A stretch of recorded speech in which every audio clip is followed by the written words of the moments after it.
In this presentation, we will add a new employee within QuickBooks Online. For more accounting information and accounting courses, visit our website at accountinginstruction.info. Here we are in our S-Corp paid payroll file. We're going to add a new employee by going to the Workers tab down below. Within the Workers tab, we are in the Employees section up top, and we can see our employees. We have currently Anthony Moore, and now we want to add a new employee. To do so, we're going to go to the Add an Employee section. So we'll add the employee.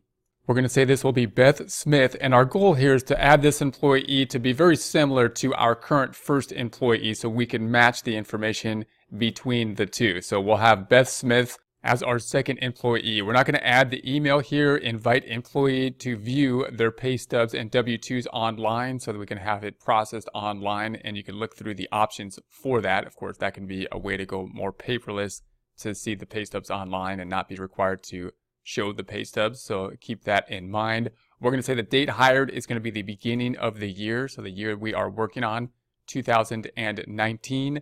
We're going to keep the monthly at every month.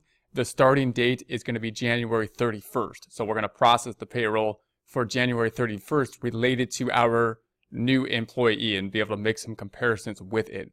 How much do you pay, Beth? We're going to keep it at the 25, so we have the 25. Same as Anthony, our prior employee. This is going to be hourly pay as opposed to the salary pay. So we're going to keep it at the 25, and then we're going to add additional pay, which is going to be the overtime pay. So we want to add overtime pay, and so that's what we will have here. We're not going to add anything else at this time. We may take a look at the other options later as we build our problem.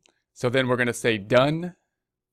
And then keep scrolling down through our information. Does Beth have any deductions? And we're going to start off with no deductions. So you note that Anthony, we have deductions up to this point. We're going to start off with Beth to kind of simplify things, go back to the start as we add different types of deductions and be able to then analyze them independently from too many other deductions. So then we have what are Beth's withholdings. So we're going to enter the W-4 information to get that. So we'll say enter the W-4. We're then going to enter the Social Security number, which is 556, and this is a fake number. So 253794 is what we're going to say there.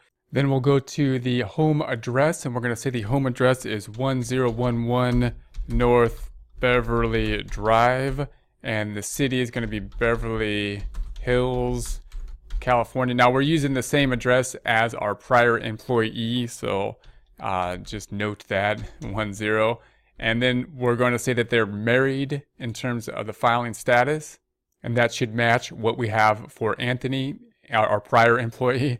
And then we're going to say that the number of allowances is 4, and no additional allowances. And of course, this is information we would get from the W-4, that form filled out by the employee to give us this information.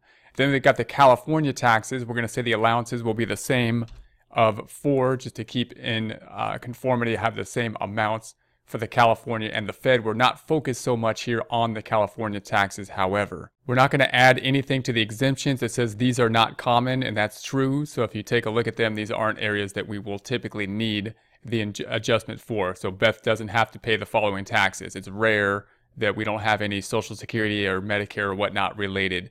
So we'll keep that as is. Then we're going to go down below and say done. As I do so, QuickBooks is telling me I missed one item, the filing status for the California. And we're going to go down and say that's going to be married as well. So we're going to say married, 1 income. So we'll keep it married, 1 income, and say done. If we scroll, everything looks good on this tab. If we go to number 5, how do you want to pay, Beth? We're going to keep it at the paper checks. So we're not going to do the direct deposits. We're going to keep it at the paper checks for now. So once again, we might want to say done on the side just to make sure that everything is updated. We're currently on the employee tab. And then I'm going to go back into the pay details. So I'm going to go back into the pencil, which will take us into that same information that we were at before. We've got the pay tab up top. We're now going to take a look at the profile tab. So let's go to the second tab, the profile tab. And we have the home address. We've got the email. We haven't entered one. More information on the home. This would be good information to have, not always required. Gender. We're going to say female, date of birth. We typically are going to need the date of birth. I'm going to say 06 2000, 1980. Let's say 1980. And then any notes that we want. Of course, this isn't required for processing payroll, but might be something useful. These data input fields, like any kind of data input, whether it be vendor, customer, employee, some of it's required to process the information needed to be processed. Some of it's added information that we might want to store here within the QuickBooks file. So you'll note that the items that have the asterisks are the ones that are going to be necessary, or at least the bare minimum necessary to process the payroll information. So we'll say done. Then I'm going to go back into it one more time. We could go to the profile and the employee, but it's all in the same area. I usually just select the pay pencil up top and then go to the profile and employee on these tabs. So I'll go to the last tab here, the employee information. Employee ID, we're not going to add one right now. We're going to keep it as is. The status is going to be active. So this is going to be an active employee as opposed to, you can see the other statuses here. You have filled out a new hire report for this state. We might, if that's true, we should probably check that. Have you stored a completed form I-9 for your files? Again, if we're required to do so, we want to basically check that.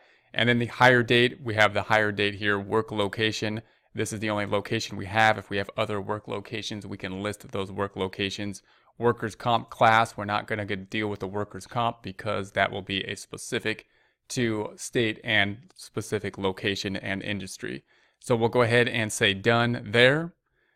And now we have our employee setup. If we go back then to our employee list with this blue icon and scroll down, we then have Anthony Moore and Beth. And you'll see their characteristics will be much the same, $25 an hour. If we go into Anthony's information, we're going to say we even put the same address for Anthony's information. If we go into the details, the pay details, we'll see that as we scroll down, we have similar married with 4 allowances. Now, Anthony has these items, the 401k, dental, and eye insurance as of now. We're going to start fresh without those for our new employee so that we can kind of have a clean slate as we add different types of items and we can compare and contrast them to Anthony's items.